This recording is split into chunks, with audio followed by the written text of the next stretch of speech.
ನಿತ್ಯ ಸತ್ಯ. ಮನಸ್ಸು ಅನ್ನೋದು ಹೆಂಗಿರ್ಬೇಕಪ್ಪ ಅಂದ್ರೆ ಗ್ರಹಿಕೆ, ಯೋಚನೆ, ಕಲ್ಪನೆ, ಸ್ಮರಣೆ, ವಿವೇಚನೆಯನ್ನು ಒಳಗೊಂಡಿರಬೇಕು.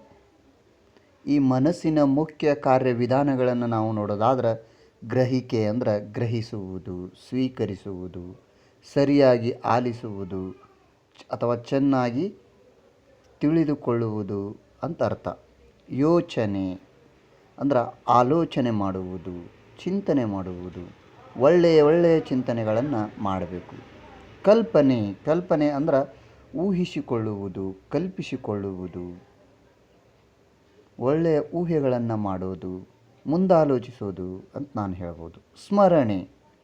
ಸ್ಮರಣೆ ಅಂದ್ರೆ ನೆನಪಿಟ್ಟುಕೊಳ್ಳುವುದು, ನೆನಪಿಸಿಕೊಳ್ಳುವುದು, ಈಗಿದ್ದನ್ನು ಮುಂದೆ ನೆನಪಾಗಬೇಕು, ಹಿಂದಾಗಿದ್ದು ನೆನಪಿರಬೇಕು. ಹೀಗೆ ವಿವೇಚನೆ, ಒಳಿತು ಕೆಡುಕುಗಳ ಪರಾಮರ್ಶಿಸುವುದು, ಯಾವುದು ಒಳ್ಳೆಯದು ಯಾವುದು ಕೆಟ್ಟದ್ದು ಅನ್ನೋದನ್ನು ಪರಾಮರ್ಶಿಸಬೇಕು.